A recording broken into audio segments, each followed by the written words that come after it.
I'll stop for now. Started here. Welcome to the Cover CRQ office hours. I'm Jack Freund. I've been doing CRQ for just about 20 years, I say. Actually, I think it's a little bit longer than 20 years, which always makes me stop and think about my life a little bit. So I always say it's about 20 years. I've been working primarily in the early days with the FAIR standard, going on to eventually co-author the book on the FAIR standard.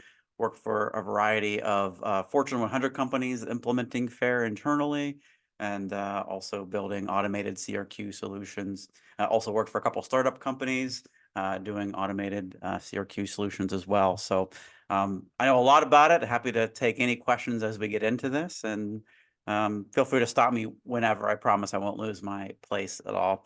I also want to spend a little bit of time today sort of showing you some of the features of the Cover platform. I'll talk a little bit about this at the outset because I think it's important. One of the things that I think really sort of sets apart where we are in the current evolution of CRQ features and platforms and methodologies is the availability of big data solutions to help us solve this kind of stuff. As I always like to tell people narratively, when I began this journey 2 decades ago, we didn't have any data. So we had to sort of come up with alternate methods to derive that data to do quantification of risk. And one of the things that has arisen, probably within the last, 5 to 7 years, has really been the rise of a couple things. One, data aggregation services, big data sets that you can purchase to do these types of things. And the second is a corpus of insurance claims data that really gives us ground up losses around bad things that can happen. So we're able now to do a couple really interesting things that we weren't able to do back when I started. And that is we can build good CRQ data, good CRQ results based upon validated data.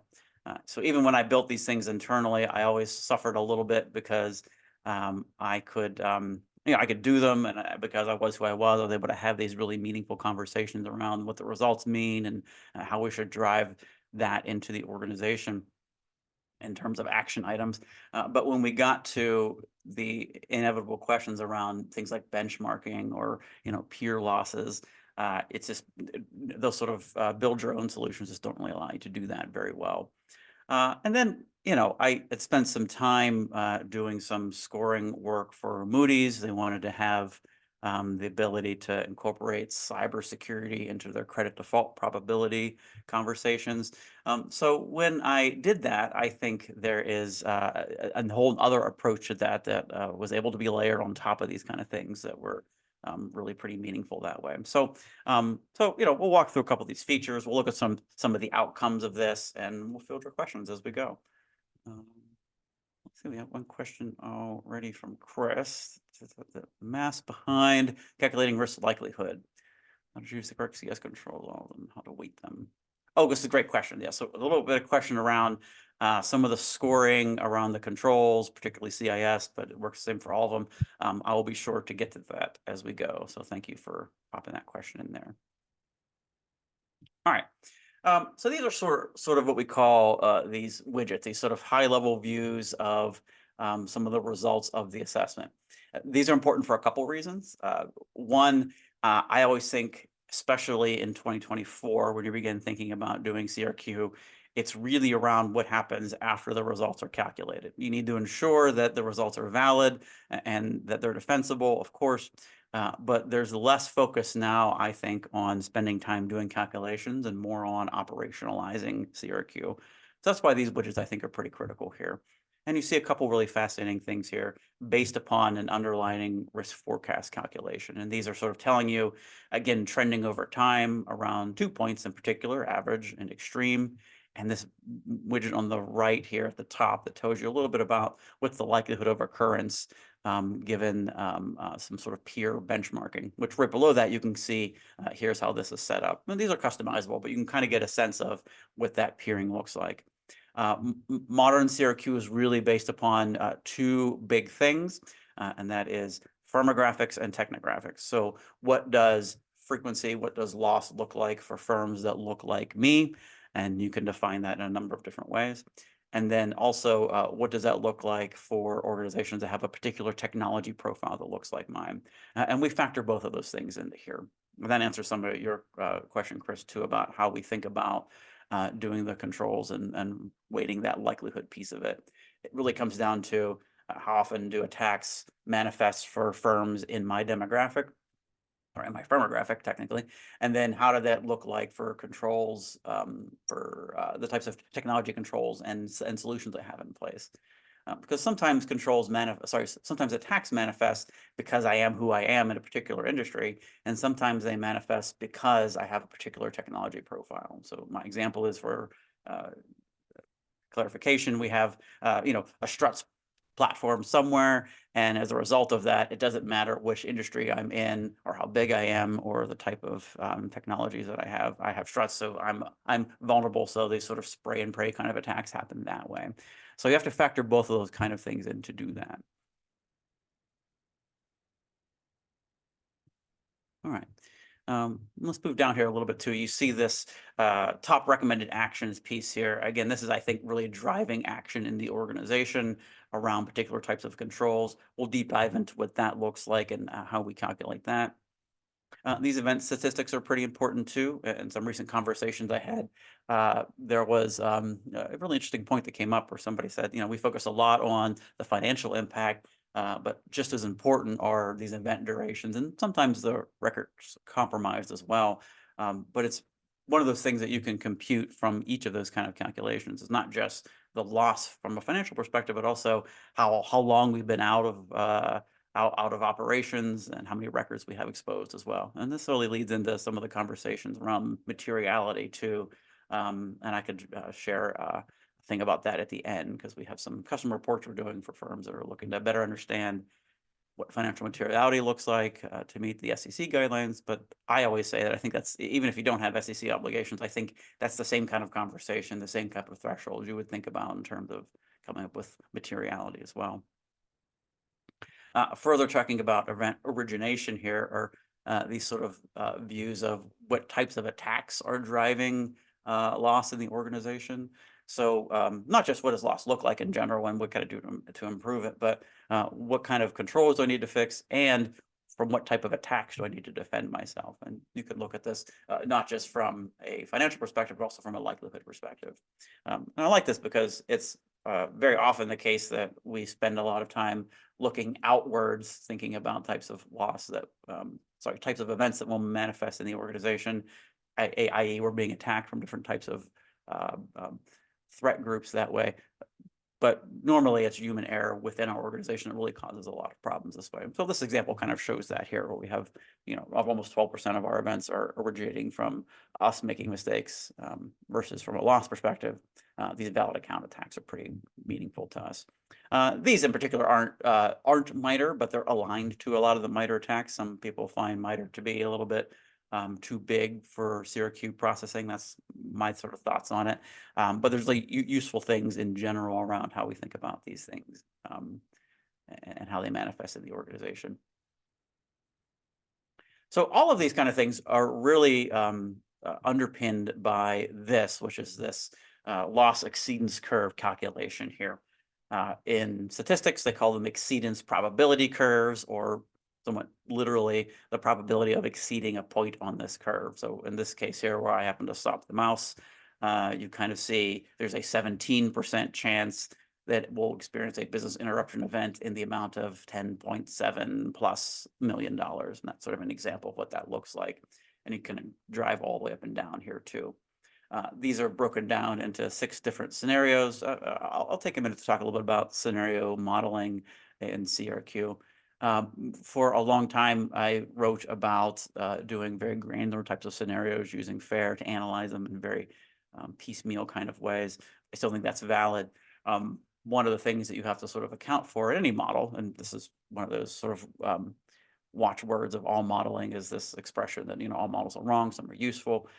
So in order to do this accurately with the data that we have to aggregate them sort of a little bit higher up than those more granular scenarios. So these are what I might call risk categories. versus risk scenarios in a very granular kind of way. I think just from an operationalization perspective, you can align those granular categories, those granular scenarios to these categories, and then inherit some of those values down that way. And even more importantly, you can align items in your risk register, broken missing controls from audit findings to these as well. So these are controls that would help us protect against data theft, for example, and we know that the exploitation of these kind of things for example, through valid account attacks, would cause us to lose at the high loss exposure amount around $32 million. So that's one way of thinking about it. We pull out some interesting points on here. Again, this 1% value, again, this value at sort of the high end of the curve versus this low end, and then this average value as well. What I typically tell people is to focus on the average and the high exposure, because low doesn't necessarily drive the right cyber hygiene in an organization that way, but it's there for illustrative purposes. We also aggregate this up in case you want to answer sort of a sum of these 6 risk categories into this broader, what does my cyber risk look like proper? And then you can decompose those down into what I sometimes call a risk breakdown structure. Here's my cyber risk in total. Here it is by risk category. And then here I have aligned some different scenarios and issues to those categories in order to be able to inherit those kind of things down. There's some more detail down here.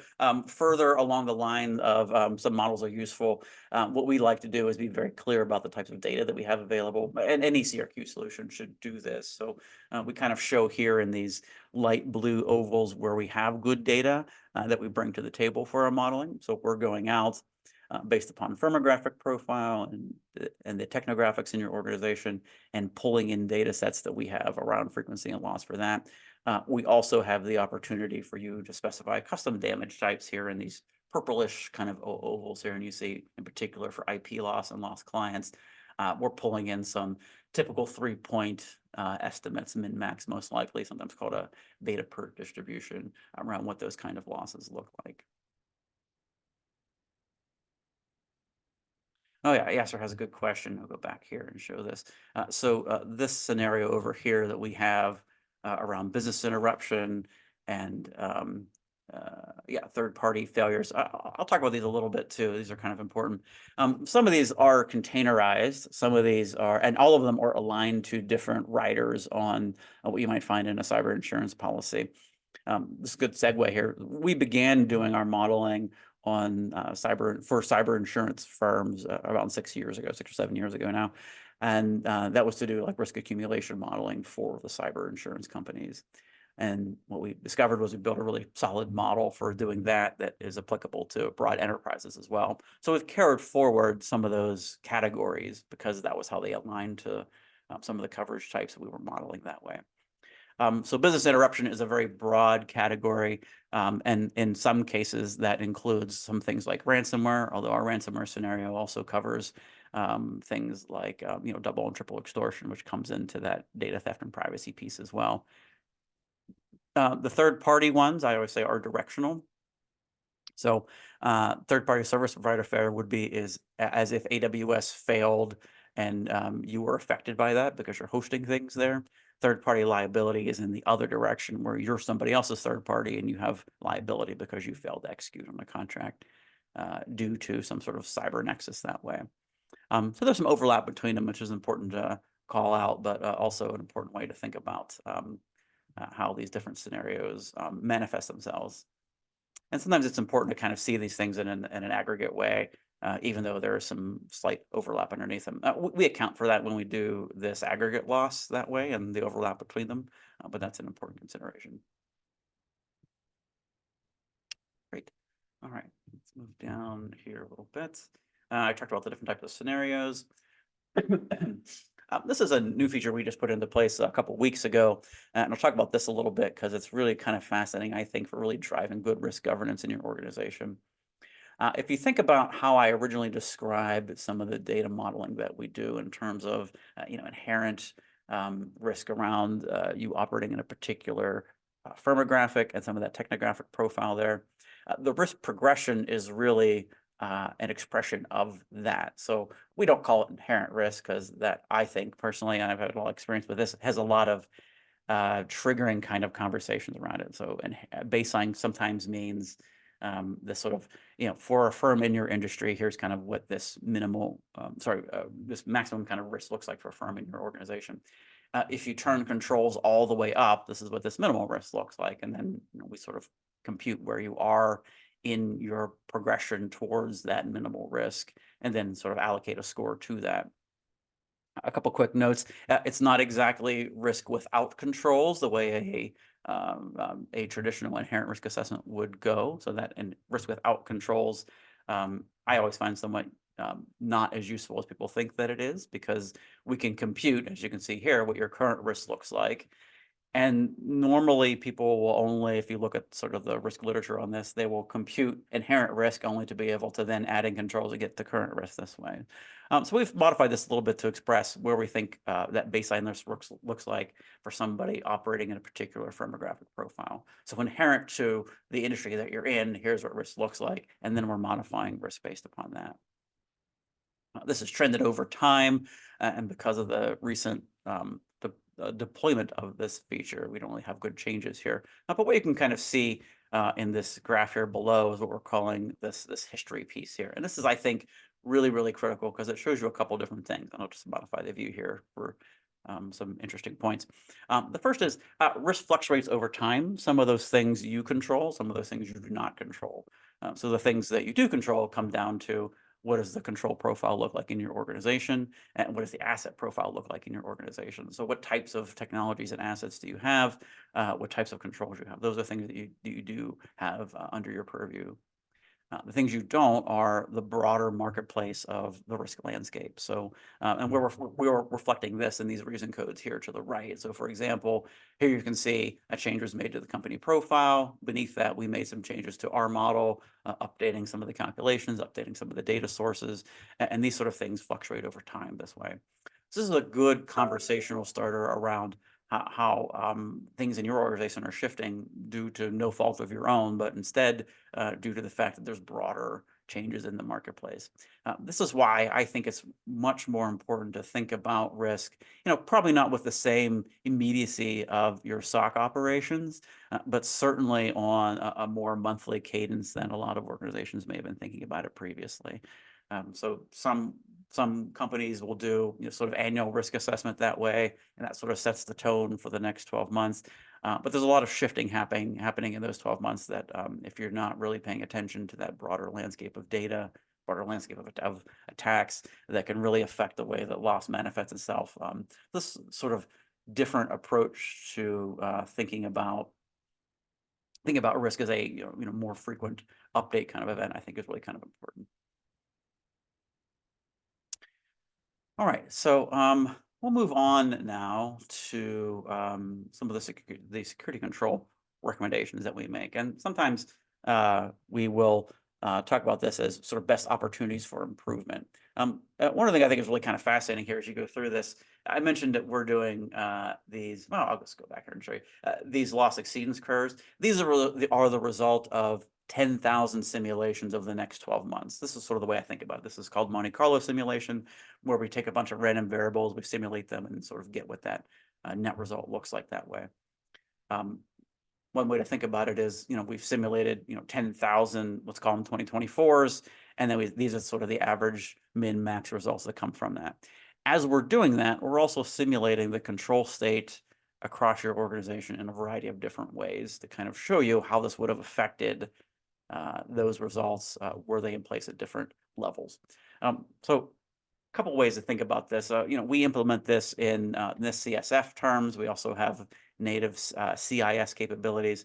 There's other control standards as well, but these are the ones that customers tend to use and we ask for, and we have opportunity to integrate others as well.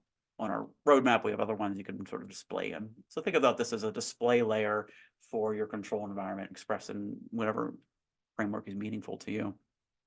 For NIST, we're using maturity ratings 1 through 5 this way. And you can kind of see, maybe this is a bad example with risk assessment, but if you improve the risk assessment for this particular set of controls, and over here on the right, you can see the assets this applies to. So perhaps you're just not doing risk assessments on these parts of your organization. Were you to conduct risk assessments and move this from a 1 to what you would consider a 5, then you have the opportunity to reduce risk by, as much as $5.5 million. If you wanted to get a sense of, what that would be for an investment, so perhaps you have to buy staff to do this, you have to buy tools to do this, and it's $1 million for example, then you kind of lose something on that. But perhaps there's another solution that costs a little bit less, and for $10,000 worth of extra effort, you can really get a good ROI on that. So these sort of calculations are really kind of useful for not just telling you what you should work on in a rank order of best opportunity for improvement, but also telling you a little bit about where it needs to happen and then giving you a sense of building some ROI around this. So here's another example for doing identity and access management improvements. We're a 4, we want to move to a 5, and perhaps we need to do some entitlement reviews on these particular systems we're not doing, and that's going to cost us $50,000. That gives you the opportunity to see where there's really quick payback on that. This same view is organized here by asset in general. So, out of all the assets in the organization, this particular on-prem infrastructure asset, and I'll talk about assets in a minute, it gives you the opportunity to kind of see what that best is by asset that way.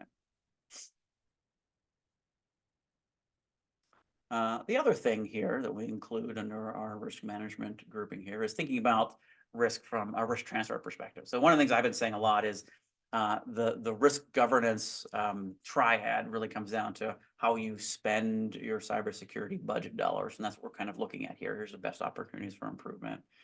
The second leg of that stool is this piece here, which is where do I decide to build risk transfer into the organization? So this comes from a couple different places this way. So maybe you already have an insurance policy, and then we can just sort of plot that here for you. We also show this overlaid on the scenarios this way. But this sort of drives a lot of conversations in the organization around, gee, we have almost a 30% chance of exceeding our, $5 million deductible. How are we comfortable with that, one, and then what do we do with that, two?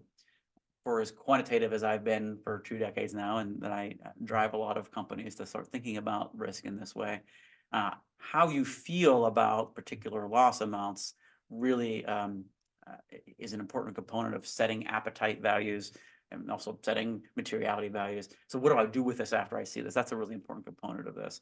And perhaps what you really want to do is shift this window of coverage, from 5 to 50 million further right. There's an old saying that, the first dollar is the most expensive to insure, and, every dollar thereafter the same way, it gets progressively less.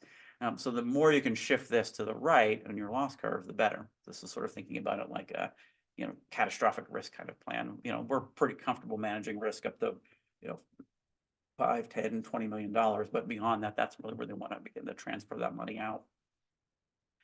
That's sort of that second leg of the stool is how you think about transfer that way.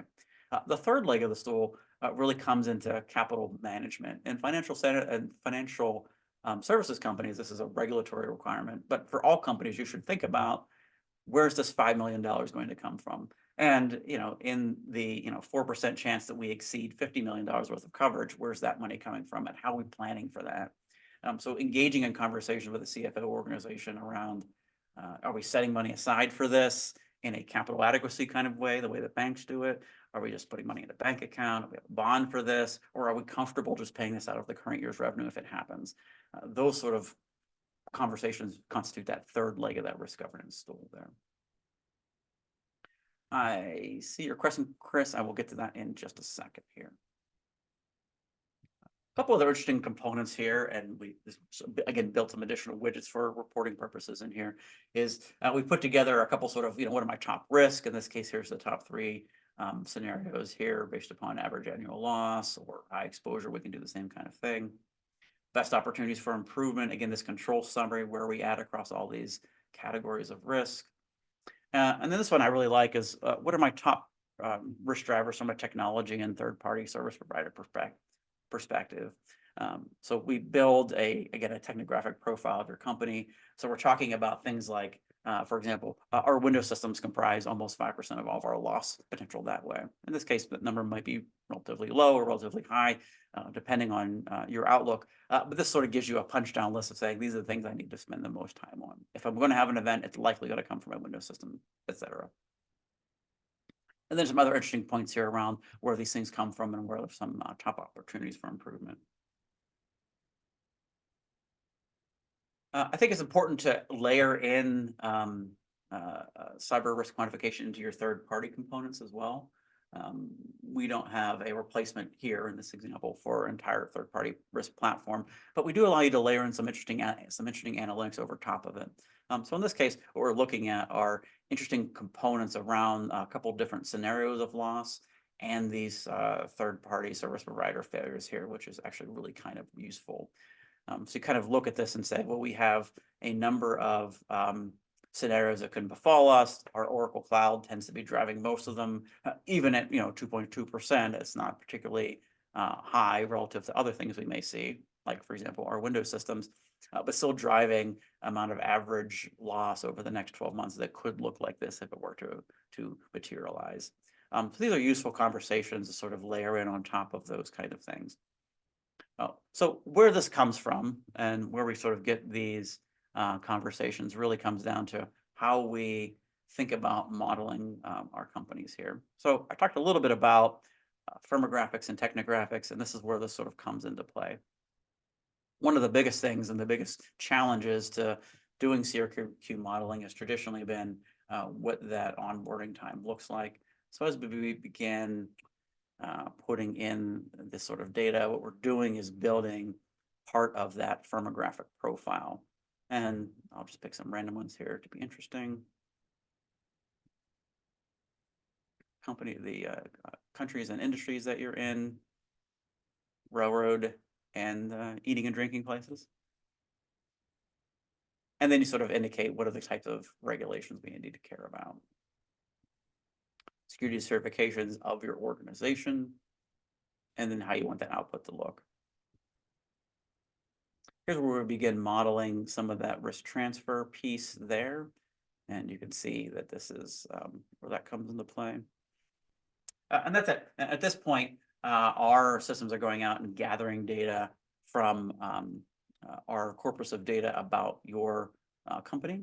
A couple things happen here. One, we have external scanners that go out and are gathering data about what that external profile looks like of your company. We're going into our data sets and filtering based upon the firmographics. And then you have the opportunity, if you desire, to begin building some integrations into your data analysis as well, where you can get some data more about how do these things connect and how do these things pull together. And where available, we're pulling in asset data and security control data for these different entities that way. And you click through here, then you'd log in with an API at this point. So underneath this, you have this view of what we call our cyber sphere, which is looking at a couple different things. So it's looking at endpoints, on-prem infrastructure, and cloud. These things are going to be pulled from that external view, behind the firewall API connection view if we have it, and then also looking at some of your self-attested stuff, which I'll show you in a second here. So for example, here's an example of what sort of the product laptops look like in an organization. And these things will be auto-detected, and if they're not detected, you can manually add them in if they're not able to be detected this way to reflect accurately what that looks like. Again, this technographic piece here is part of that attritional view where sometimes you're attacked because you're running WordPress on Windows, for example, or things like that. That's sort of what gets pulled in that way. That's why these are kind of meaningful. And you have the ability to specify, do you have data records on here? How much, and then what does productivity look like? So these things drive a couple different scenarios. One, this frequency piece, one, the data loss piece, and then three, you see this is where that business interruption piece comes from. Infrastructure looks very similar here. So this is an example of what an on-prem system might look like in terms of how many records are housed here in this Oracle instance, as well as records stored together, how much productivity is relied upon for the organization. And then our cloud system's the same way. So these particular segments have these technologies, these data records, et cetera, that way. So that's sort of a firmographic or even a technographic baseline of that. When we're adding a control profile to this, what we're doing is modifying what this looks like. So think about that risk progression continuum there from baseline to minimal, or adjusting this from the types of technologies based on the kind of controls that you have. So this view of where you are on this maturity scale here for these kinds of things, and then what assets do they attach to. So I think this was Chris's early question. Yes, about the way that we think about modeling this, I always say you would model it the way you want the outputs to look. So from a couple things here. One, you can build in this view here a particular segment of your organization that meets rather homogeneous firmographic profile this way. So if you're operating in a particular country and when you want to sort of see results by that country, this is a way to kind of build this. We call this entity modeling this way. Or deeper inside of here, you can begin to build different views of the different endpoints that represent these different parts of the company this way too. Like anything, if you're doing something and managing that in a larger grouping of stuff, you have to accept less precision in the results. So if I'm lumping together, like in this fictitious company I made here, our paper products, our railroad products, and our eating and drinking places, we could do that and you'll get a consistent curve that looks like that. But it's pulling effectively from the least and most of all those kind of cases when we do those modeling that way. So depending on the type of reporting you want to see, sometimes it's more meaningful to group those out into different entities and then model them differently that way. I always say you're really looking for what's the most homogeneous view of your organization and chunking them in that way.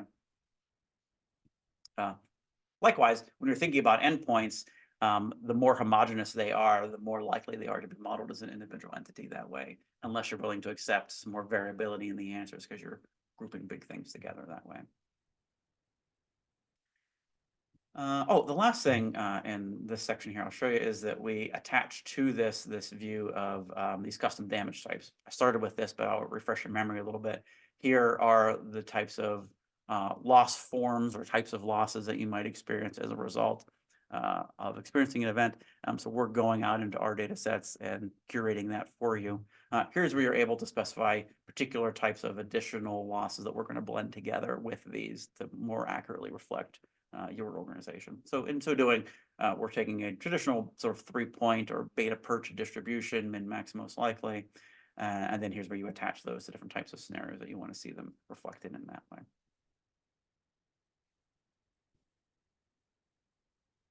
So that's where we kind of pull all these things together and give you this view of what loss looks like for your organization, how to manage that going forward, and what are some actionable things you can take from that. So that kind of ends the conversation around the tool, and I'll show you just sort of a sneak peek into something else that we've been working on here. I mentioned before that a lot of companies are interested in this new SEC materiality disclosure, or at the very least interested in how it applies to them. So sort of using those same sets of simulations, we're pulling together this approach, which is effectively a suggestion of different thresholds this way. And remember, in my sort of way of thinking about it, whether you're subject to materiality disclosures with the SEC or not, I think materiality is almost equivalent in this case to risk appetite threshold setting. So my experience has been, again, sort of feeling about what these numbers mean is a very important part of setting that appetite threshold. So the way I've operationalized this in a couple different companies is to suggest different thresholds and then gather feedback from stakeholders about what that looks like. So that sort of philosophy is what you see here in these reports, which is effectively looking at 3 different types of things. So the SEC guidance says in particular, you have to think about things quantitatively and quantitatively. So here's our quantitative approach to this by sort of taking those financial losses and then using basis points of revenue, which is a common way the financial industry thinks about it, to sort of set up these thresholds this way. So in this case, it's 1% of revenue, or what they call 100 basis points would be about 44 million. So here's a good place to start thinking about what that looks like. And if you want to pick other ones too, they're here. On the qualitative side, we're also adding in and driving more quantitative thinking into those qualitative measures, but also things like outage time and number of records too. So again, what are these thresholds of records? What are these thresholds of outage times? And then aligning that to those analyses we've already done around at what point in the curve do these things kind of hit here. So from a financial perspective, we were really looking at 6% chance of having a material event if you pick this as a threshold. And here's some of the events underlying that are driving a lot of that and your likelihood of experiencing them, for example. So what this is really set up to do is to enable CISOs and other players to have a more robust conversation around this. And in fact, enabling the CISO or the chief risk officer of an organization to come to the table with a third-party analysis of what this could look like for your firm and really have engaging conversations around how you operationalize that in a particular company. I could deep dive on this for a while, the difference between the 8K reporting and the 10K reporting. I think this is especially useful for 10K reporting. The strategy for 8K has kind of been micro disclosures and disclose early and often, that kind of stuff. For 10K, which I haven't seen a lot of yet, I think is really important here to begin thinking about, here's how I define materiality, and here are kind of the risks that align to this, and even being able to communicate what's the likelihood of having those types of events. And again, even if you don't have materiality requirements, I think it's important to sort of think about threshold setting this way, because I think it really drives better action in the organization. So imagine instead of this as being material, we're able to say we have a 6% chance of having a critical incident or a high risk incident or medium or low, and sort of thinking about threshold setting that way. And you can almost kind of cascade them down this way too, where you say, this is our high, this is our medium, and this is our low thresholds for different types of things. Great. So a couple follow-on questions here. This looks great. When will it be available? So we're making these kinds of reports available now to current clients, and it's in our development pipeline to put into the platform. So underneath where those other reporting tabs are, you'll just see this sort of set in there that way with some configurable thresholds for your organization that way. Good question. Discounts for educational organizations. I don't do sales, so I can't really help with that. But if you want to follow up, I'm happy to connect you with some people that can talk to you about what our pricing looks like and how you can get some additional information about that.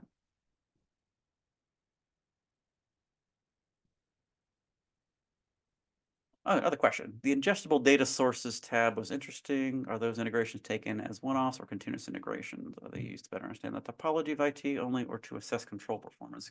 Great question. So today you have to initiate a run in the platform that way. So let me perhaps show that so you can get a sense of what that looks like.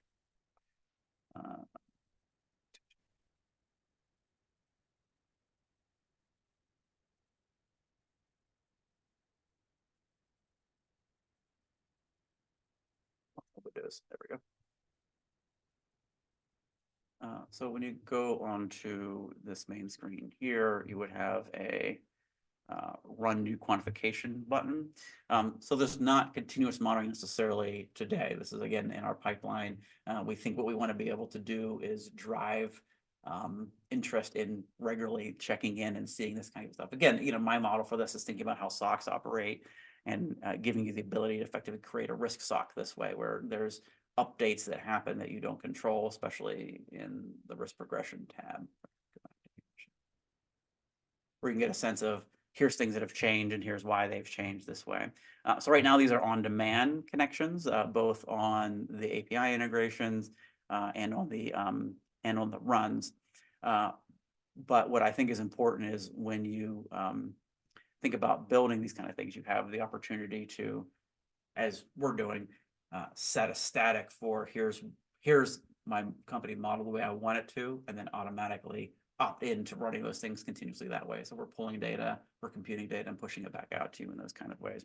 And what we find now is a lot of experimentation in the platform where clients want to tinker with stuff and get more customized views of it. As this adjusts over time, I think you're going to see a lot more continuous runs that way. And that's a big feature lift we're looking for probably in this year. Great. Any other questions before we close for today? Well, thank you all for joining, and I look forward to perhaps being connected with each of you. If you want to look me up on LinkedIn, I'm happy to connect and